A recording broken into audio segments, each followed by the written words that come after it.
What's going on, the peeps?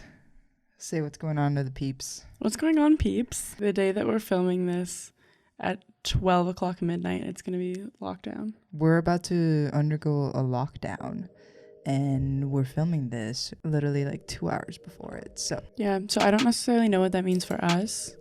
Right. But I don't know either. We'll see. What's going on, everybody? Welcome back to the Queer Collective Podcast.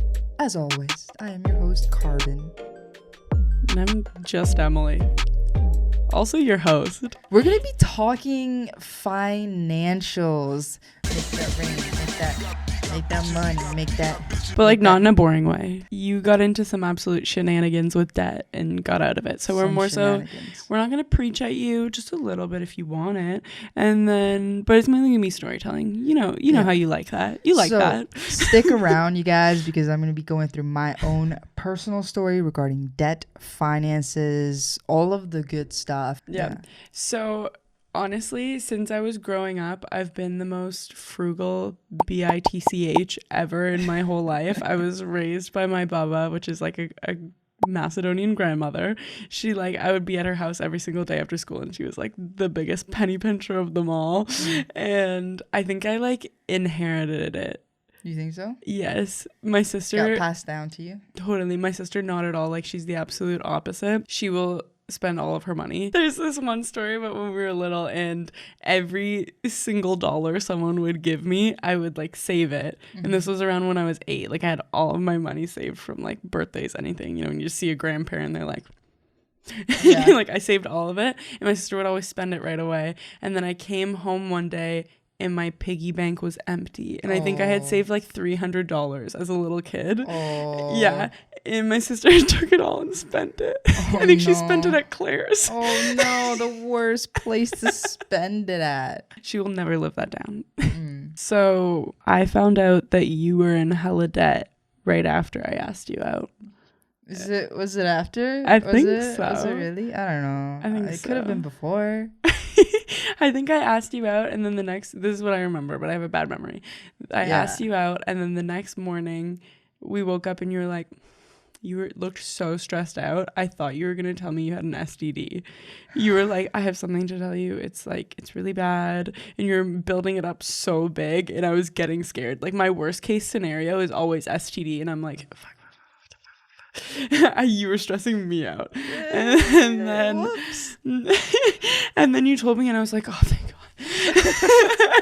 Also, quick break. Make sure that you subscribe and like the video. It really helps our channel out. Just saying. Thank you. I didn't feel any certain way about you being in debt, because it feels like everyone that's around me is in debt because of school, but yours wasn't from school. Yeah, so the thing about it is that, she was just very cool. She was like, oh, thank God, it's just debt. But it's not school debt. And then she was like, well, what do you mean? And I was like, it's the worst kind. Credit card debt. With 20% interest. 20% interest. You know how much interest school debt is like 2 to 5%. For school debt. So how much debt was it? Okay, well, here's the thing. I had $25,000 worth of debt, credit card debt. And I'm being very honest about this, even though it's embarrassing, because we can all learn something from mistakes.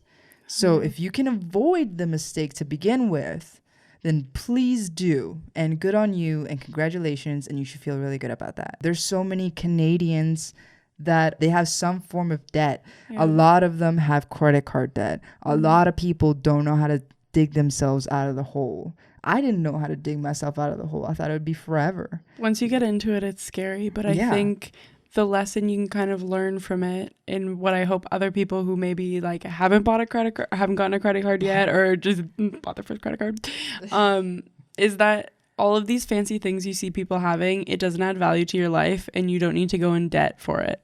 You know what I mean? It's little and it adds up. Yeah, a lot of people go into debt trying to get the latest trend. and like impress people, and it's like, So how did I get there? How did I even get to that astronomical number? It's thanks not for asking. small. Yeah, I didn't always have that debt, obviously. I accumulated it over I time. was born with it. I was born with debt. No, but I actually had the opposite in high school. I had a ton of savings. Really? Anytime I'd go into the bank at 19 years old, I'd go into the bank and I'd ask for whatever transaction, a deposit, something like that. The banker would always look at me and be like, wow, you have an impressive amount in your checking. How much did you Have you tried this to save more money? I had $12,000 in my checking account. What happened? Okay. That's a good question. When I was in high school, I've worked since I think 15 or 16. And I've never like not worked, right? And because I was in high school and I was living at home and, you know, high school's free and all of these things, I didn't need to spend money. So I would make and make and make and make. And especially during the summers when I could work 40 hours, that was banked in the money. And I like hardly ever spent the money. I didn't need to spend the money. So, you know, I wasn't into, again, I was a dork growing up, right? So like I wasn't into fashion trends or anything like that, makeup trends. So it's like, where am I going to spend money? Is like maybe like McDonald's every now and then or something, or Tim Hortons, right? Like that was like the extent of it. So I would just accumulate it and never spend it. So how'd you get into like your debt? How the drama began? I lost responsibility over time. And as I got into relationships and moved out of home, there was a period in time where I was going through a really rough patch as well, like emotionally, mentally, etc. And I would just use all my money to kind of either soothe myself or soothe the relationship. The problem was I wasn't earning at the rate that I was spending. So then all of my reserves got depleted to the negatives, which is where I started accumulating credit card debt. I would just scan the card over and over without checking it. And then when it came time to pay off my credit card, it was a big lump sum that I didn't have the income to cover. So you weren't like checking it monthly? I would pay it off monthly, but it was always way more than I was earning. It kind of came down to emotions and lack of, I guess, control over my life. When it's not right up here, it affects everything else, right? It affects your physical self, it affects your financials, it affects everything, right? So that's where I was at. Damn, beach. How are you living when you were in debt? Not you know that meme? Damn, girl, you live like this? Yeah, when I was living in debt, like every single day was a worry. Every day. It was anxiety, stress, worry about how am I going to make it to next month kind of thing. I was living in like, you know, kind of dirty places all around and not buying good food. Like I would literally just buy tuna and eat tuna. Basically every single day I just lived in stress and fear and anxiety every day about my financials, not knowing if next month was going to be a little bit better or was just going to get worse. And even when I decided to move to Toronto, I was like, okay, gotta move to Toronto. Like, this is it. I'm going to take the dive. Every step of that process had the fear and anxiety and stress of not even being able to make the move because of financials. Yeah. Right. So like it was not only crippling my everyday lifestyle, but also limiting what I could do with my life and limiting like my dreams and my goals and how fast I could act on those dreams and those goals. And sometimes my monthly expenses were higher than my income. So then the next month I would have to like pay off what I borrowed from the future. I would like spend on something and be like, I don't have the money to even buy this right now, but I guess I'll take it out of next week's paycheck. You know, so I was like literally borrowing from my future self. Yeah. And my future self could never catch up. I remember there was like this class in grade 5. I think this was the only time we ever talked about money in school, and it was for a very brief moment. And for some reason, my teacher brought up credit cards, but she just talked about the concept of credit cards and borrowing money and how you have to pay it back. And if you don't pay it back right away, then you are paying more for the item that you bought. Yeah. And instantly I just thought it was stupid, and I've never spent money that I don't have, which I feel like everyone should live by that, except for you can like get a mortgage or something. I think there's always some sort of option. You just need to seek out the information, because you found these options. I did, yeah, but I didn't initially know them. Like I wasn't Exactly. No, I aware know. of like how bad credit card debt was and how crippling credit card debt would be. Like, what did you think was gonna happen? Not to be condescending. I just didn't think it would affect me that bad. You didn't think it'd be that hard to pay off? Yeah, I didn't think it'd be that hard to pay off. I didn't think the interest would accumulate at the rate that it did. Yeah. And I didn't think the interest was like that bad. Even when I was younger, I didn't think about interest accumulating that fast, obviously. Like, no one really gets that, like, right off the bat. I just was like, why would I pay more for an item than I have to? That was the only thought in my head. I was being frugal. No, that's good. That's good. I wasn't thinking like that. That never crossed my mind that I'm paying more for an item. What did cross my mind was like, I want this now, so I'm going to get it now. Yeah. And then I'm going to like pay for it later in whatever form. Yeah. And that, I think that's how debt accumulates. Like you want an immediate satisfaction. So you essentially put your financials on the line in order to get it. And that's what like the fashion trends do, right? The latest like Jordans come out, or the latest Yeezys, or like whatever. And then people go and buy it because they want the satisfaction now. They want that dopamine rush instantly. Karbon literally had a pair of Yeezys. Okay. I did. I went in debt for the Yeezys. I was so into hype shoes. I think my self-worth was low. So I had to get items to feel better. Yeah. Because then people would point them out and be like, yo, you got the new this and that. And my self-worth would like feel more fulfilled. I would feel more worthy. Yeah. Like you were trying to be this persona and create this person. Yeah. And then you needed objects to get there. Yeah. I was literally putting myself into more debt to look and feel like I had no debt and like I was doing well. Yeah. That's the most messed up part to me. Yeah. That's what I feel like Instagram is doing, because like there's so much value that we place on these people who are just like make themselves appear so luxurious on Instagram. Pictures on private jets. I know so many people do this. These just feel like the most, I don't know. Like the studio in California. Yeah, that's the studio of a private jet where you can come and take pictures as if you were on a private jet, but it's not. It's a studio. That's the saddest shit ever. But that's how addictive it becomes. I need to like validate my self-worth through these pictures and through these items. You get sucked into it, and then you base the entirety of your self-worth on that because you're so used to it, and you get that instant validation. How did it impact your relationships? Actually, I want to bring this question back to you. Did it impact you at all? When you first said it, no, I didn't think about it.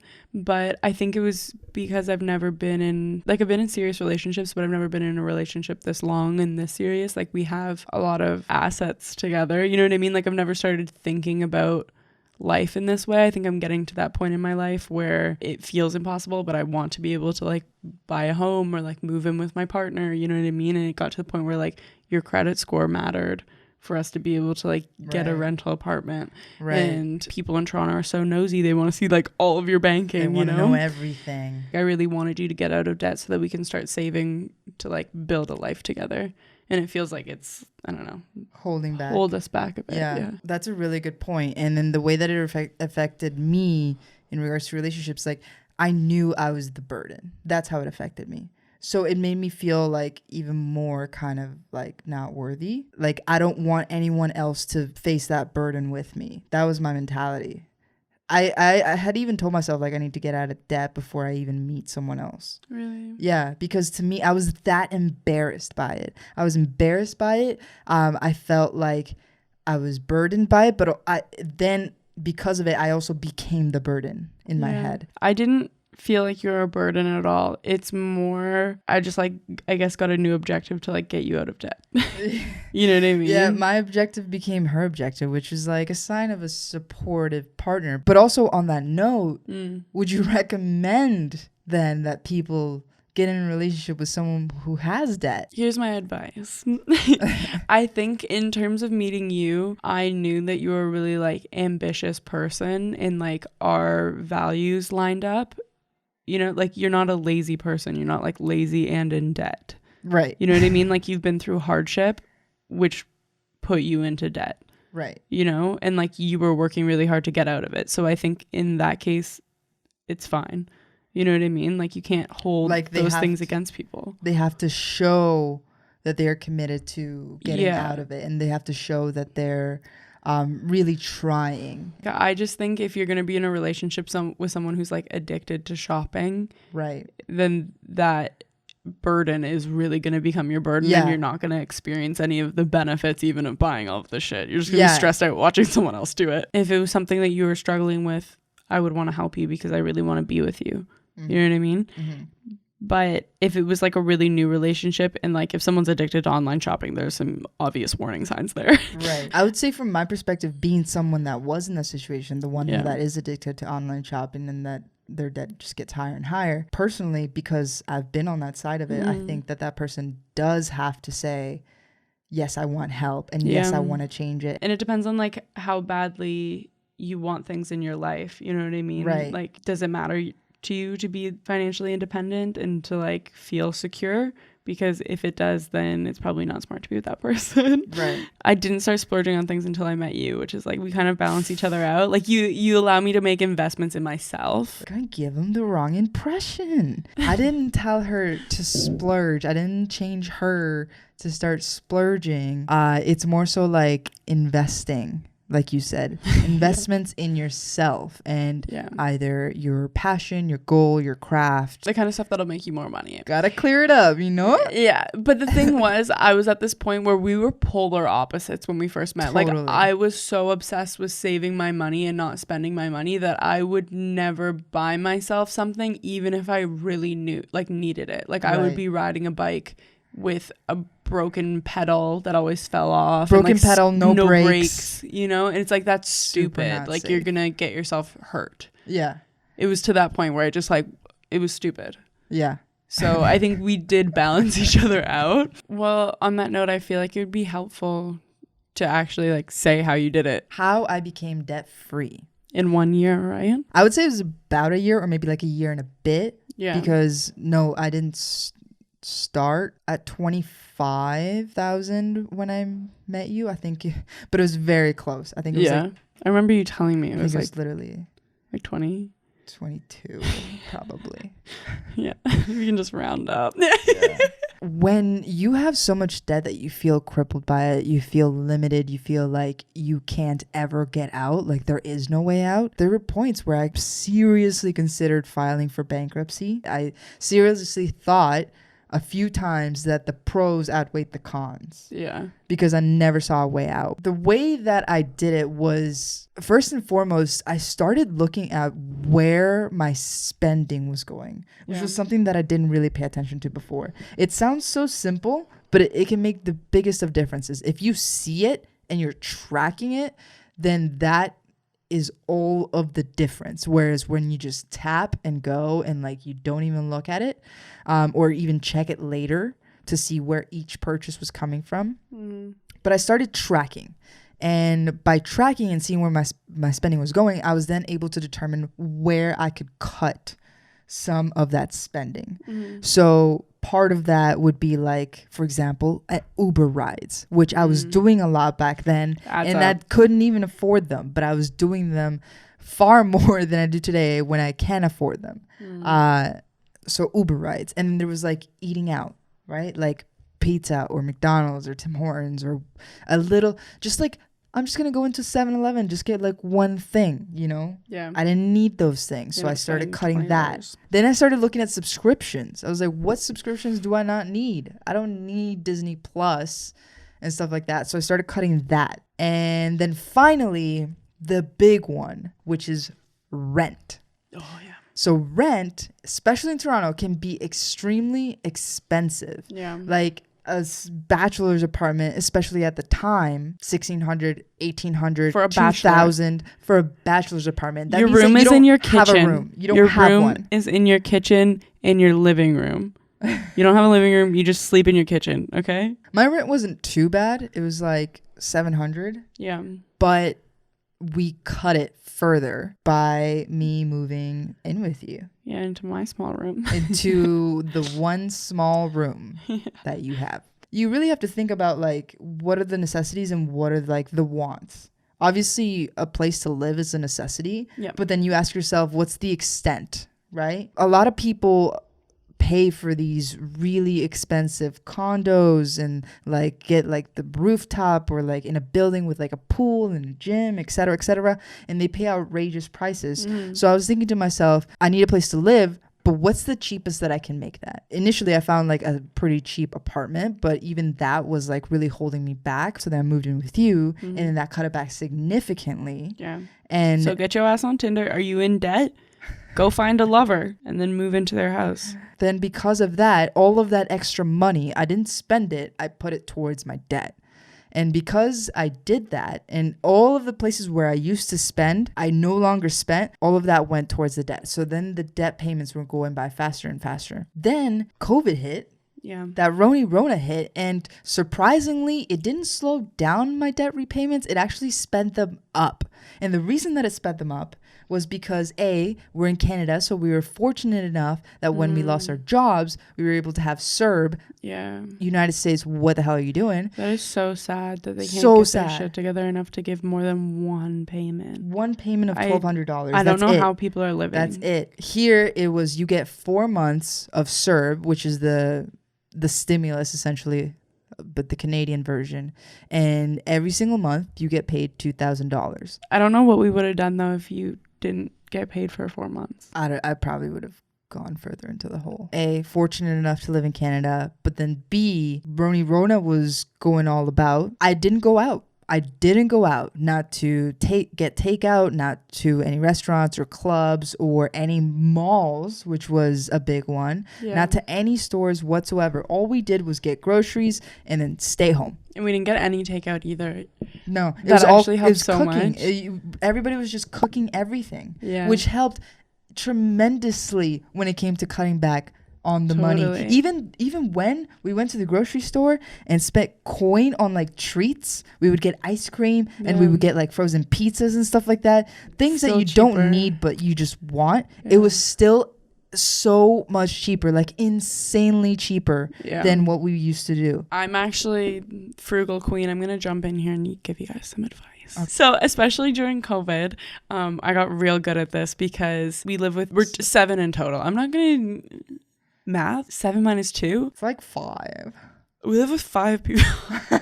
And all of us decided, not including us, right? Oh, and Meg's girlfriend was there too. We were 8 people in one house. That's like 2 families. That's a lot. So I decided that I was just going to be the mom because I didn't have anything to do either. That was like the first time in my life in a very long time that I haven't had a job, haven't had school. I was just team chef. And so we would go on these huge exhibitions to the grocery store like once a week. Like once every 2 weeks. Yeah, and we do the biggest haul ever. So we would go to on No top Frills. Of that, exactly, No Frills. So we went to the least expensive one too, because if you go to Metro, you're paying $100 for a slice of salami and some cheese. Yeah, but if you go to No Frills, you get the whole store. Yeah, for $100. Yeah, so there was that, and then also download the Optimum app. That's my biggest tip for y'all. So the best part about that was since we were so many people, they always have these deals where it's like you get like 100 points or 300 points if you spend like $300 or something. And it's like that's not accessible for the average person. But if you pool all your groceries together with all of your roommates, then we were spending that like easily. Like we were probably spending $400 every 2 weeks, which if you think about it, that's not very much when you split it between down 8 people. Yeah, that's like nothing. For every 2 weeks, that's all we were spending. And then we were getting hundreds of points, so it's like every 100 points you get with the Optimum thing is $10 off, so we'd have like $30 off our next order. Yeah, and that or would keep 50 adding. Or 60. Yeah, it was getting to that point where it's like we were so good at it, and now like we've lost it a bit for sure. It's harder to save when you don't have time to cook and I don't know. But the thing is that you had the time to cook for everybody. Now that we're working fun. again, like there's not as much time. Therefore, we're spending more money, which is unfortunate. Yeah. But COVID really did help with getting ahead. But you can start splitting stuff, start splitting some costs. Be like, hey, like, let's just buy like a bulk of this. It's cheaper when you buy in bulk anyway. And then you split it, and now all of you have so much of this thing. So some of these things are kind of circumstantial / luck. So if you don't have some of these steps that you can take, then you just try to make your own variation or do as many as you can. Because there's always ways to save on rent, especially if you're living in a super expensive apartment building. There's ways to just like, you know, scale down, save money, pay off your debt. And then once you actually have the means, then live in like a more luxurious apartment. But only if it's within your means. So many people want to live outside of their means, way above it. I wanted to. But let that be your motivator. Like, that's always been my biggest thing. My reason for saving my money is I have these big goals in my mind. Like, you need to know that you're worth saving that money, and like future you is worth it. You know, there's going to be a future you, and it's going to come soon. The thing about debt too is that there's this question then that comes is like, what now? That next thing for me was like, what can I do now to be better, even better with my money, and to never be here again? I started to think about, how can I save more money, make more money, and just have more money so I can be financially independent. Like, obviously money isn't everything. There's better things than money, but money can fund what you want to do in life. It's important. It's just like, it's a part of life. It's sad. My objective is to live self-sustaining and never have to think about money ever again, and never have to see any of you people. No, no, that's not it. No, but the thing is that you need money to even get there in the first place. Exactly. That's my giant objective. Yeah, you have to infiltrate the system to break the system and get out of the system. It's brutal. So money scared me. Knowing about money scared me. Investing scared me. Saving scared me. All these things scared me. What I did was I learned as much as I could about it. You are so cute. I would literally never do this, and this is why I thought it was so cute. She started buying investing books. Like, I take literal finance classes because I'm in business for some reason. I don't know what I'm doing, and I would hate them. And she literally bought a book, and she opened it, and it looked like my finance textbook. I'm like, what are you doing? And I read it for fun. For example, Think and Grow Rich by Napoleon Hill. Would highly recommend.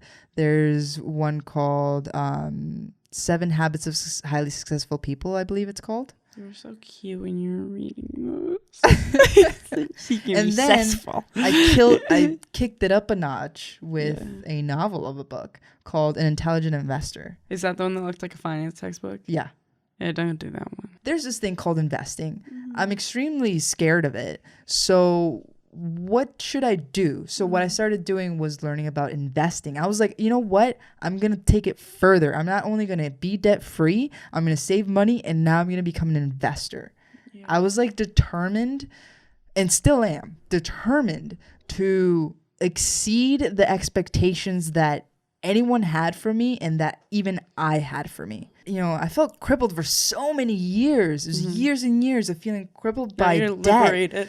And then that's what fueled me to go the opposite route. Not just feel free of debt, but kicking its ass by becoming an investor and make my money work for me. And started watching all these like finance YouTube channels. Like, now my homepage on YouTube is like, all the recommended is just finance. And you're just like, snore. But and she would come in. She gets so mad at me. Okay, so she'd spend all day reading these books, and then she'd come in after I would be like done learning about this in school for hours, and then she'd talk my ear off about it, and I wouldn't really pay attention, and then you'd get mad at me and we get in a fight about it. You're like, you never listen to me or my stories. It's like, do you know what you're talking about? I'm excited to talk about what I learned, and she's just like, yeah, and I'm like, listen to me, I just learned this. I learned more about finance, the best at finances,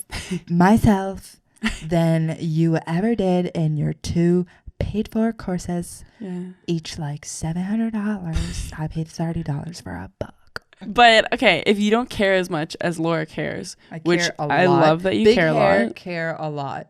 Yeah, love that for you. I I like got this mentality. I know that investing is important. So like at the same time when we started talking about investments a lot, I just went to CIBC. Then I was just like, hi, I want to invest my money. And they were like, okay. And then said a bunch of things. And then I asked them questions to make myself like seem smart and make them be like, I'm watching you. You can just like make up some questions or like literally Google questions like, what should I ask the person at CIBC when I'm investing? You know, just make sure they don't rip you off. Just make it sound like you know what you're talking about. I just got like an index thingy where it's like a portfolio. Some guy manages it and then they take like a tiny little percentage. But I was like, I'm making good money. You can absolutely do that. And that's the easiest, most worry-free, you can say laziest way to invest your money. But it works. Or you can learn some stuff and you can manage your own portfolio, which requires 0 fees. It's fee-free. But you have to invest now your time into learning all these different things like terminology and like when to buy, when to sell. And obviously that's more labor intensive. It's more time intensive and energy intensive. It pays off more than... in my opinion, because you know what you're investing into, you're more involved, you're more educated, so you can make more decisions. So just to give you like a quick example, your portfolio's up about 18%, and my portfolio's up 30%. I guess I'll be having a word with CBC. CIBC. I did it again. With the Canadian Broadcasting Network. Broadcasting channel. Here's a big thing that changed my entire life. Going forward, my life is different, and I'm gonna tell you why. This is the major thing that I've been saving. What is it, Will? Remember my shopping addiction? Yes. Remember how it would validate my self-worth with items? So my shopping addiction didn't go away. It only morphed and changed and transformed. Yeah. And my shopping addiction is now an addiction into my investment portfolio. Because whenever I purchase a stock, I am shopping. But the difference is that this thing that I'm purchasing will likely go up in value and give me higher returns than my initial investment, whereas an item only depreciates in value, and you end up either giving it to Value Village or selling it for $10 when you bought it for $100. So I'm still shopping. I'm still kind of addicted to shopping, but my addiction has now transformed into something that's going to better my future. If you have a shopping addiction like I did, try maybe to transform it into things that are going to better your future. It doesn't have to be stocks. It doesn't have to be the market, right? It can be investing in yourself in things that are going to better you and help you with your goals. Like when I buy actual physical items now, the majority of 99% of them are to better my future, such as a camera. Obviously we make videos. I need a camera. And it's an investment towards myself, which is the best investment you can make. Do you feel informed? Now, if you're watching this and you haven't invested yet, go do it. Call CBC. No, not CBC. Honestly, call CBC. If you're even listen, if you're even slightly, don't listen to her. If you're slightly interested in investing, and you don't want to put in all the research that I put in, obviously it's not necessary to invest. You can call CBC. No. Bad Emily. Bad Emily. You can go to your bank and ask them to start an investment portfolio for you. Every single bank has one. Every single one. Or something that I would recommend is start with Wealthsimple. Wealthsimple has very low fees. You can have an entire portfolio on there. It's pretty much exactly like your bank, except it's not your bank. Thank you, Donald Trump, for joining us. This is when she starts talking and I stop paying attention. This is what I start doing. This is when you get mad. This is why I get so mad. So, with that being said, you guys, I know this is a little bit more of an intensive topic. and it's not as fun as our usual stuff. But if you're interested and you want to know more, make sure to leave a like on this video and comment in the comments if you want me to go into more depth regarding either investing or debt, credit card repayments. There's more things that I do have to share. However, just for the sake of time in this video, and Emily has completely lost interest, I'm just going to cut it here.